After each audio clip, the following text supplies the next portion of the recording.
Alrighty. All right. So July 27, 2018. Here's a visual of a total lunar eclipse, and isn't it beautiful? It's such a beautiful sight to see. The reason for the reddish hue that you will see with tomorrow's eclipse is because the moon is reflecting the Earth's atmosphere. So all the sunlight that's bouncing off the Earth, all the sunrises and sunsets, this sets up that beautiful reddish tinge to the eclipse, and you'll hear it being called a blood moon, and that's the reason for it, is because of this red tone. Now, if you were standing on the moon and looking at the Earth, our beautiful Earth, then you would see the eclipse lighting up in this region here. Let me go to this drawing here, which shows you where the visibility of the eclipse is. And unfortunately, if you're in North America like I am, we're not going to see it in this region. But Africa, the Middle East, Eastern Europe will see it. Australia and New Zealand are going to get that eclipse at moon set. And so you see the way it is on the Earth. And just for those who want to know, here's the geometry piece of it. So when we have a lunar eclipse, we have the Earth in between the moon and the sun, blocking the light. And when we have a solar eclipse, we have the moon blocking the light to the Earth. So it's sun, moon, Earth. And here is a simulation of the eclipse on July 27, 2018. Now, this is the partial, and now it's going into full, and you'll notice that the color of it is getting very dark. You see how very dark it is. That's for a particular reason. There's so much to talk about with this eclipse. The reason that it is a darker eclipse and a longer eclipse is because the moon is far away, or in its furthest distance from the Earth, and that makes for its long duration and for its darkened vision. And so that's what you get out of this particular eclipse. But there's a lot more to give you as well too. Let me just stop that and go to the next page. So. This total lunar eclipse at 4:45 Aquarius. Now, it belongs to a Saros series, and a Saros series is a family of eclipses. The family of eclipses lasts for a couple thousand years, and there's generally about 70 plus eclipses in a series. So when we get to total eclipses, we're in the middle of the eclipse family. So this is a Saros series 129. And Bernadette Brady calls it too old, too north. The Saros series repeat every 18 years and 11 days and regress a few degrees each time. So this eclipse is in the middle. There are 11 total eclipses in this cycle, and this is the longest total eclipse of this century, clocking in at 1 hour, 42 minutes, and 57 seconds in the totality phase. Partial eclipse precedes and follows, as I demonstrated with the animation in the previous slide. And so the total for this lunar eclipse will be just under 4 hours, 3 hours and 55 minutes.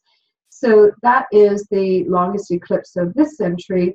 The longest eclipse of last century was on July 16, 2000, and that was of the same family, Saros series 129 North, so it has the same flavor as this series. And that eclipse took place at 24 degrees, a total lunar eclipse at 24 degrees Capricorn Cancer on July 16. So if your birthday falls around this period of time, this is an important eclipse family for you. And each eclipse is different, but there's still something of the flavor of that in the eclipse. And interestingly, that July 16/2000, the Mars position was at 19, almost 20 degrees of Cancer, and that is the degree that the solar eclipse of July 12th was. So there's some very interesting things that align from that eclipse to this one. Previous long eclipses, you see them on the screen here, July 26, 1953, August 13, 1985. And the next longest eclipse will not occur until the year 3000. So this series duration began, as you see on the screen there. So the visibility, it's completely visible over Eastern Africa, Central Asia, rises over South America, Western Africa, and Europe, and sets over Eastern Asia and Australia. The lunar eclipse, as I said a moment ago, the moon is at its apogee, which means that it's in the farthest from the Earth. And there's one other really, really big thing with this eclipse, and that is Mars. Mars is at its closest proximity to the Earth since 2003. And previous to that, Mars hadn't been so close to the Earth in 60,000 years. That's a big deal. You might remember, I remember going to the planetarium and looking out a telescope with the crowds out there. So going to be quite special. Now, Mars is apparently experiencing some dust storms right now, so it may not be as bright as it could have been. But Mars replaces Jupiter as one of the 4 brightest planets in the night sky. So on July 26th, Mars and the Sun oppose, and that happens tonight at 10:14, and the time is Pacific Daylight Time, so you have to make an adjustment for your location. And the lunar eclipse happens tomorrow, Pacific Daylight Time at 1:20 p.m. So if you have anything at fixed signs between about 2 and 5 of the fixed signs, which are Taurus, Leo, Scorpio, and Aquarius, this is going to be a very dynamic lunar eclipse for you. Both solar and lunar eclipses, if they make a direct contact to your chart, then you're really going to notice them, and they will be very intense catalysts. I call them acceleration catalysts because eclipses move us further along a lot faster, and they always have an element of surprise connected to them. Let me just go to, so here's Mars. So Mars, every 2 years, it's on the same side as the Earth is traveling with the Earth in relationship to the Sun. And so last year, Mars is on the other side of the Sun, and we didn't see it. In 2016, this is just a slide to show you the difference between the visual of Mars in 2016 and Mars in 2018, how much bigger it will look in the sky. And here is the orbits of the Sun. This is the Earth right here, and here is Mars. So tonight, Mars and the Sun oppose. Tomorrow is the total lunar eclipse in Aquarius, which means that the moon is opposing the Sun. And on the 31st of July, Mars and the moon will be in their closest proximity. So tonight's opposition between Mars and the Sun is what we call a perihelic opposition. They are opposite, but Mars is also in its closest proximity. So Mars and the Earth are in their closest proximity to each other and to the Sun.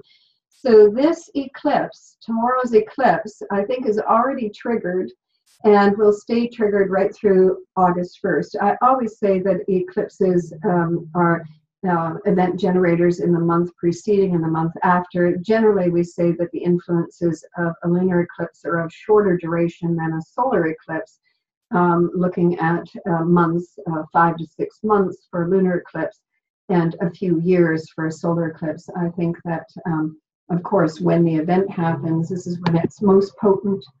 Excuse me. And here is the eclipse chart for those who are astrologically versed. Now, I have highlighted here, move my screen around a little bit. Here is the eclipse. the moon at 4:44 Aquarius, and it is just about to align with the south node, one half of the karmic axis. It will have just surpassed a conjunction with Mars. Mars is in retrograde at 3, almost 4 Aquarius. And this grouping, of course, is the eclipse opposing the sun at 4:44 Leo, and the sun is on the north node. So eclipses correspond to the nodal axis. That's how they occur along the nodes. And when we have a total eclipse, then we have the nodes, the sun and the moon, very tight to the north and south node, the karmic axis. If we have a partial eclipse, then we have something wider. And it is for this reason that eclipses are fate generating or destiny producing. We see that with eclipses. Now, a solar eclipse is a new cycle. It's a new moon, more intensified new moon or full moon. That's where the eclipses are. If it's not making a direct contact on your chart by dynamic, you're likely to simply notice that there's more stress going on and out there in the world, or that more people are up to more things, and that there's change taking place around you. It may be direct or indirect for you. If it's hitting something specific on your chart, then you are definitely going to feel it. So the eclipse is relevant to this. Mars is a big player. Now Mars, sorry, I just wanted to look at my notes here in terms of that. Mars is brightest when it's on both sides, on the same side of the sun. Along with this eclipse, we have a few other things to draw from, and that will be the influence of Uranus. Uranus is the ruling planet of Aquarius, so it is important to evaluate in terms of the eclipse. And this Uranus is sitting at 2 degrees of Taurus, and it is intersecting the eclipse by a 90-degree angle, which makes that a T-square. So Uranus occupies the T-square formation to the sun and moon. That's very dynamic. Uranus in Taurus, looking at the ruling planet of Taurus, we have Venus. And Venus is in the sign of Virgo right here. And it is sitting at 19 degrees of Virgo, and it is making a trine, an exact trine to Pluto, which is at 19 degrees and retrograde in the sign of Capricorn.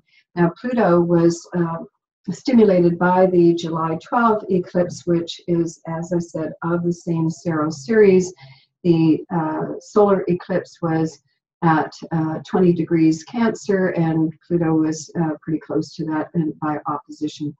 So what does this all mean for you? Well, first of all, when you have a full moon in Aquarius, then you have, we always say that we have wildfires, and there are a lot of lightning strikes and so on. Lightning strike causing wildfires, it's a metaphor for what might happen in your life.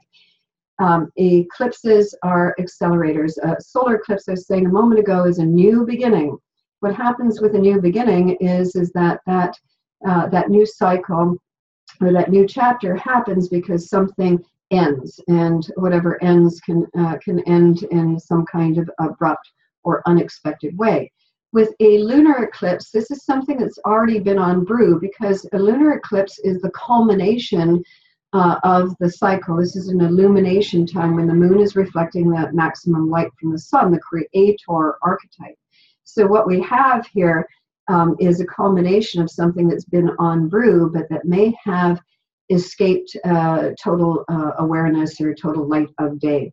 And so we have the moon on the south node in the sign of Aquarius and with Mars, and this is an awakening. The south node, we say, is a composite of the past. And the karmic axis, anyway, is, bringing up imprinting. It's subconscious. It's whatever is going on in it, within you. And when we have a south node, we have behavior imprints, and we have fallbacks. We have a gravitational pull to repeating themes. When we have Mars on that south node, we have a firing up of something that is now at its time is right moment to be liberated, right? You know, so first of all, we are liberating some unconscious content, and we are liberating, you know, some past life material and bringing it into the light of day, where we can hopefully, with the sun, very powerful in its own sign, in the sign of Leo, the creator archetype, combined with the North Node, bring in some new level of creativity, some kind of new creative content there that will help us to move this energy to a new level. Uranus and Taurus intersecting that, you know, again, that's an awakening, and it has to do with Taurus, and that's everything that has value and meaning. So what we have in this eclipse is an awakening for you personally of something that has deep value and meaning, deep impact. That, again, Aquarius is a liberation theme, and it's an individuation theme, and it's about having a larger degree of separation. We already have Mars in retrograde. Mars turned retrograde in the sign of Aquarius at the end of June, and it will be in retrograde until the end of August. Mars in Aquarius is an awakening, and when it is in retrograde, it is meant for you. Mars is the action assertion planet. It deals with self. So Mars in Aquarius is about the self coming awake, and Mars in Aquarius retrograde is the ability to have some objectivity, to pull back and to have a degree of separation from me and me in order to be able to raise the awareness to that which, you know, the old behavior patterns, the past, that now needs, that we need to unplug from that. We need to unplug from that, to pull away from the repetitive compulsion, or I say the chains that bind, that you may not be even so aware of all of those repeating themes. And to come up with some kind of new way of self-actualizing that is going to help to speed you along your timeline. Uranus and Taurus, it's about awakening to a new value system, to find new value and meaning, and also too to awaken new survival tactics. Taurus is a survival archetype here. To energize something that would be more fertile or more productive or more lucrative than whatever it is that may be perpetuating, that is creating more death, more trauma, rather than more life and more satisfaction, more joy, more happiness, more love. So that's the nature of what this eclipse is about. Venus in the sign of Virgo. Virgo is an archetype of healing, and when we have the Virgo archetype, we have a coin phrase, crises as a vehicle for growth. So Venus in Virgo, aligned with Pluto, which is the soul path at the collective level and the personal level, what this is doing is creating some vulnerability, that Venus in Virgo, so that we can crack it open. This is an eclipse that cracks it open. The reason for cracking it open is to heal it, to fix it, to improve it, to fine-tune it, to get it under better control. So in order to do that, we need to see it first and to label it in order to be able to move ourselves forward. Also, I mentioned a few moments ago that we do have Mercury retrograde. Here it is right here, 23, started at 23 degrees Leo, and it will get back to 11 degrees, so it isn't going to quite hit hit this eclipse, but it is still effective because it's in the sign of Leo, and the Sun and the North Node are in Leo. So Mercury retrograde and Mars retrograde, again, both are designed for a personal regroup, revisit, so a recall as well too. And when you have an eclipse and you have Mercury retrograde, we have a recall of something that is very important, very special, very unique. And with Mercury in particular, it's key person, key circumstance, key event. This can recall a lover from the past. It can recall a success of the past. It can recall someone from the past. For those who are having children, it can be a special soul that you bring back through that means as well too. So look around. There may be something, someone, or something of influence that is key and essential to the bridge building that is happening right now. So this eclipse is definitely set up for a breakthrough. And when we have Aquarius, Aquarius is a signature for liberating and setting oneself free. We may do that in some unconscious way, which is setting up circumstances that pull the plug for us if we don't understand it ourselves. If you are dealing with something like addictions or so on, addictions are very, no matter what it is, even if it is a relationship addiction, it's very hard to conquer addiction. But the fact that Mars is in retrograde and Mars aligned with this eclipse is a severing of ties or a cut to the chase influence. So it has the ability to assist you if addiction is your issue. And there was just a recent pop star who ended up in the hospital with a heroin overdose, and so we might say that that's her wake-up call. This will be a wake-up call eclipse for many in some kind of extreme and dynamic and perhaps radical way. So radical is the nature of Aquarius. And so if you are in a personal revolt right now, well, good on you, because that would be the exact nature of this eclipse.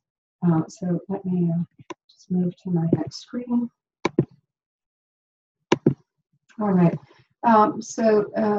Going to some of the things that I was talking about a moment ago, this Mars is retrograde from June 26 to August 27. It begins in Aquarius, but in the month of August, middle of August through middle of September, it's going to back into Capricorn, and that's all about getting it under better control and reconciling with external authority, holding yourself accountable, taking responsibility for being your own best creator. The total lunar eclipse is absolutely hot-wired from July 1st to August 1st. July 25th, we have a Sun Uranus square that was yesterday. Mercury in Leo stationing retrograde to August 19. Today, later on today, we have Sun and Mars in opposition, the perihelic apparition. Mars in its closest proximity to the Sun. The total lunar eclipse, 1:20 p.m. PDT, and on the 31st we have Mars and the Earth in their closest proximity since 2003. Previous to that, 60,000 years. Wow. So you have to know that when a planet is in its nearest proximity to the Earth, it is affecting the energy, the geo atmosphere, and so forth. And we see evidence of Mars everywhere. I mean, we're into wildfire season, are we not, right? So there's a lot happening right now. Now, there's another condition of Mars, and that is its out of bounds condition, which has been taking place through July and August into most of September as well, too. So an out of bounds planet, Mars in out of bounds travel, is at its highest declination, which is latitude. And so Mars has surpassed the degree of the sun's travel, the summer solstice, and it's very high up in the Tropic of Capricorn right now. Mars in out of bounds travel is considered a renegade. It is a signature planetary influence, and we see it doing its thing at an intense level. Mars out of bounds, if you're born with Mars out of bounds, it calls your inner warrior to task. And right now it's calling all of our out of bound warriors to task. Quite recently in Toronto, just 2 days ago, there was a shooting that left 2 people dead and 13 wounded. And the next day, the mayor of Toronto petition to have guns outlawed, which is swift action. And swift action is called for, by the way, with this eclipse. And that swift action calls for instincts to kick into gear. And the thing with the Mars on the south node, with it being a breakthrough or break the chain that binds, Mars is an instinctual, impulsive energy, and Aquarius is very reactive. This transit, this lunar eclipse, gives you the opportunity, gives instincts the opportunity to orient to a new program. So you just might find that your instincts kick in. When it comes to the south node, the gravitational pull backwards is so strong that even though you feel that you are absolutely going to make this decision, in the end, you might not make it there, and you pull back and you do the same old, and, it leads to more of the same. This eclipse is meant to bust up the concrete on that, so that when you are feeling compelled and these new instincts are coming in, that you have enough fixity, enough rootedness to let those new impulses, new instincts actually take the lead over the old. So there's great potential here with that. Now, don't doubt, by the way, with that eclipse being in the sign of Aquarius, that there's great market volatility. Uranus and Taurus rules money, and of course Venus is in Virgo right now, so we can see a very big market correction, which I think we're already seeing today. Facebook lost, Mark Zuckerberg lost a tremendous amount of money. I don't have the exact amount there, but it was a lot. Okay, 14.5 million, I think it was, today, and that will be the nature of this eclipse as well too. So we have the lunar eclipse aspects of south node, moon, Mars retrograde, and moon and Mars in balsamic to south node. For those who know their astrology, north node and the sun are balsamic. Balsamic are a completion pattern and also a seeding for the future down the road, 3 to 5 months, might be a couple of years as well too. Uranus and Taurus square to the eclipse, and Venus, ruler of Taurus, in trine to Pluto in Capricorn retrograde, and Saturn retrograde, by the way, I didn't mention that earlier, in trine to Uranus, which is calling for innovation. So in terms of Bernadette Brady, who I think is just a fantastic astrologer, she writes of this eclipse family, taking from the first eclipse here. This is a difficult eclipse family, as its members bring unfortunate news concerning friendships or relationships. You will be dealing with the ideas of separation or ending of a union, and Trevor Linden has just announced that he's no longer the chair of the Vancouver Canucks. Although the picture may look glum as the eclipse takes place, the actual results are quite positive. You will quickly grasp what has to be done, and fast action can bring good results. So the theme of this eclipse is action concerning personal relationships. Solar eclipses are event generating out there in the world. We see, the political fronts. We see all kinds of things going on out there in the world. Lunar eclipses are emotional, and they deal with relationships, our personal and private journey. Of course, if the eclipses are hitting on your chart, then you're going to feel that both eclipses doing important things. Here is the out of bounds that I talked about with the Mars transit. I've just done a highlight here to show you how low or how south, and that's relative to the south node, Mars is traveling, and following that is going to move along. So that's another point to make with the declination. And here is the total lunar eclipse, just for the sake of information for astrologers out there. The total lunar eclipse of July 16, 2000.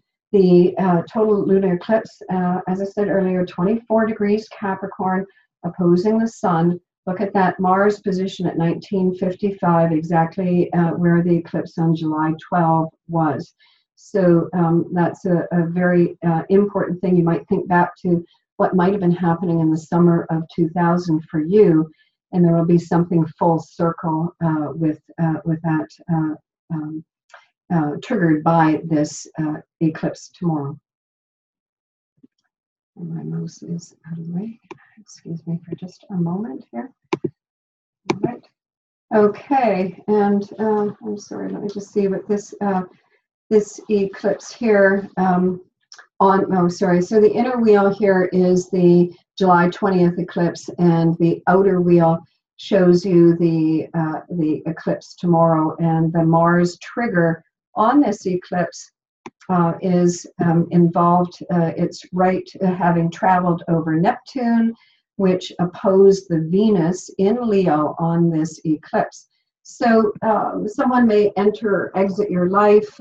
Certainly Venus has to do with relationships and material things as well too. And I do believe with the Mars retrograde going over Neptune, Neptune is a collective transit, so we're all picking up the energy on a collective level with this particular eclipse. And you might, you're an astrologer, you may want to do your own research on that. All right, let me go here. All right, let me just turn my notes here to see what I have here. This is the eclipse for with the U.S. chart, and I'm using the 2 a.m. 2:13 a.m. chart, the Gemini rising chart here. And you'll see where the eclipse is falling. Of course, we've got so much going on in the U.S. right now, having a nodal return. Here is the eclipse here, excuse me, up here, the moon and Mars aspecting the south node of the USA eclipse, the sun down here on the north node.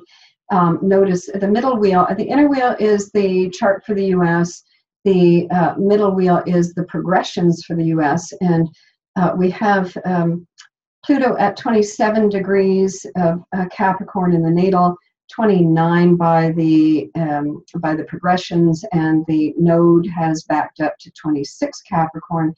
These degrees will continue to be hot through November, and that's not surprising as you're having an election happening there. All right.